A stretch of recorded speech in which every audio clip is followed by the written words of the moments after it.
देखा जाए तो डॉग बाइट के केसेस बहुत बढ़ चुके हैं। तो उसका एक प्रमुख कारण ऐसा है कि हमारे यहाँ पे इंडिया जैसे कंट्री में डॉग का पॉपुलेशन बहुत बढ़ चुका है, और इन डॉग के पॉपुलेशन के ऊपर हमारा थोड़ा कंट्रोल थोड़ा हमारा कम है। उसकी वजह से डॉग पॉपुलेशन बहुत बढ़ चुका है, और इस वजह से जब हम डॉग और जो ह्यूमन पॉपुलेशन है जो इंटरेक्ट करते हैं एक दूसरे से, उस इंटरेक्शन की वजह से डॉग बाइट के केसेस बढ़ चुके हैं। आई थिंक दैट इज एक उसका कारण हो सकता है जिसका आपने प्रश्न पूछा है। रैबीज तो 99.9% जानलेवा है। मैं तो कहूंगा कि 100% जानलेवा है। आज तक जितने भी रैबीज के केसेस हो चुके हैं उनमें सिर्फ अगर देखा जाए तो 100% उसके अंदर फैटेलिटी रेट है।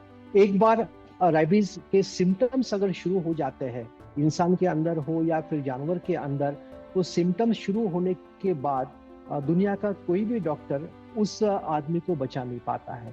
इट इज 100% फैटल, उसको हम कह सकते हैं, 100% जानलेवा हो सकता है। जब हम रेबीज वायरस की बात करते हैं तो रेबीज का वायरस जो है इंसान को काटने के बाद उस काटने की जगह से उसके ब्रेन तक जाने की कोशिश करता है, और ब्रेन में जाने के बाद ही हमको वो पूरे लक्षण दिखाई देते हैं। तो काटने की जगह कौन सी है इसके ऊपर निर्भर करता है कि उसके लक्षण कब आएंगे। मान लो अगर ये जो डॉग का बाइट है या काटना है ब्रेन से बहुत नजदीक है तो शायद उसको 14 दिन 15 दिन लग सकते हैं लक्षण आने में।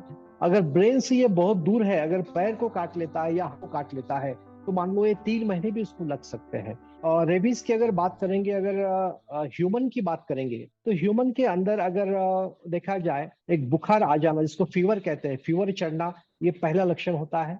उसके बाद पानी जो होता है, पानी देखते ही उस आदमी को उसके गले में तकलीफ होने लगती है, और कोई भी चीज उसको खाने में या पीने में दिक्कत होती है। पानी से वो बहुत ज्यादा डर जाता है। अगर थोड़ा एक हवा का झोंका भी आता है या पानी को देखता है तो वो उसको उसके अन्न नलिका जिसे हम कहते हैं उसमें बहुत सारी तकलीफ होती है, फाइनेंस में बहुत सारी तकलीफ होती है।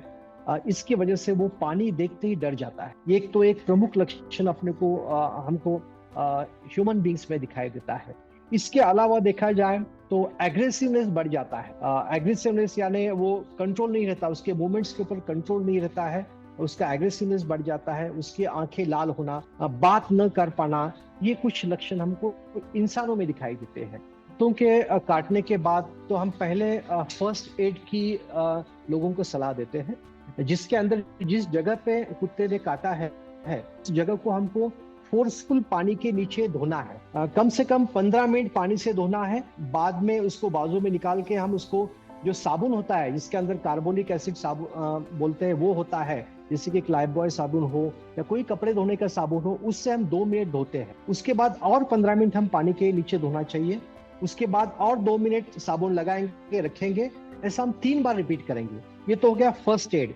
ये होते ही हम लोगों को सलाह देते हैं कि आप डॉक्टर के पास जाइए, और जो वैक्सीन है वो तुरंत जिस दिन काटा हुआ है उसी दिन वो वैक्सीन लगवा ले। अगर हमको बाइट डॉग बाइट जो कैटेगरी 1 का होता है, अगर डॉग बाइट कम है तो सिर्फ वैक्सीन देने से या वैक्सीन लेने से उस इंसान की पूरी जान बच सकती है। लेकिन इसमें क्या होता है, बहुत बार बहुत सारे लोग जो है सिर्फ 1 या 2 वैक्सीन ले लेते हैं। टोटल उसका जो डोज होता है वो 5 डोसेस हमको लेने की जरूरत होती है। जिस दिन काटा उस दिन, यानी 0 डे हम जिसे कहते हैं, जिस दिन काटा है उस दिन को हम 0 डे कहते हैं, उस दिन पहला वैक्सीन लगता है। उसके 3 दिन बाद यानी तीसरे दिन दूसरा वैक्सीन लगता है। उसके बाद 7वें दिन एक तीसरा वैक्सीन लगता है। चौथे दिन हमको फिर एक चौथा वैक्सीन, 14वें दिन को चौथा वैक्सीन लेना पड़ता है, और उसके बाद 28वें दिन पे 5वां वैक्सीन। ऐसे टोटल अगर हम 5 वैक्सीन ले ले तो हम इस जानलेवा बीमारी से पूरी तरह बच सकते हैं। आपको जो मैंने बताया, अगर ये कैटेगरी 1 का ऊंट है यानी डॉग बाइट एक छोटे पैमाने पे है तो हम सिर्फ वैक्सीन से बच सकते हैं।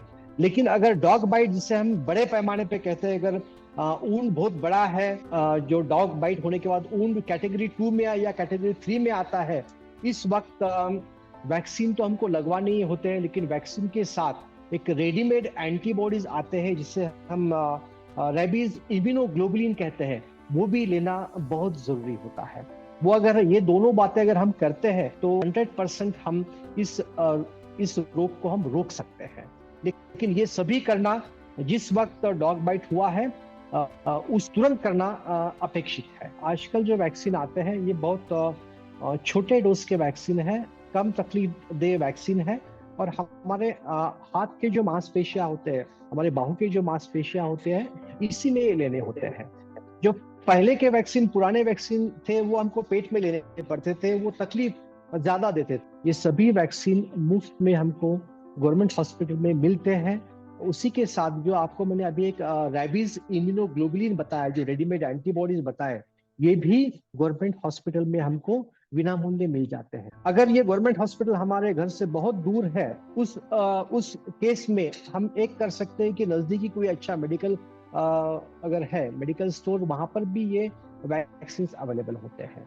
लेकिन वहां पे हमको कम से कम 250 रुपए इसकी कीमत चुकानी पड़ती है एक वैक्सीन की। ऐसी कोई भी घटना घटती है जिसमें डॉग बाइट हो, रैबिट डॉग बाइट हो, या स्ट्रे डॉग बाइट हो, या हमारे घर का कोई डोमेस्टिक डॉग का भी अगर बाइट हो, या फिर कैट का बाइट हो, मंकी का बाइट, कोई भी एनिमल बाइट अगर होता है, तो हमको ये समझना चाहिए कि मुझे रैबिट डॉग बाइट हुआ है। और ये समझ के अगर हम अगली ट्रीटमेंट ले लेंगे, ये ना सोचे कि ये जो डॉग बाइट हुआ है ये डोमेस्टिक है, घर का है, बहुत अच्छा है, कुछ सिम्टम्स नहीं है, ये सोचने की जरूरत नहीं है।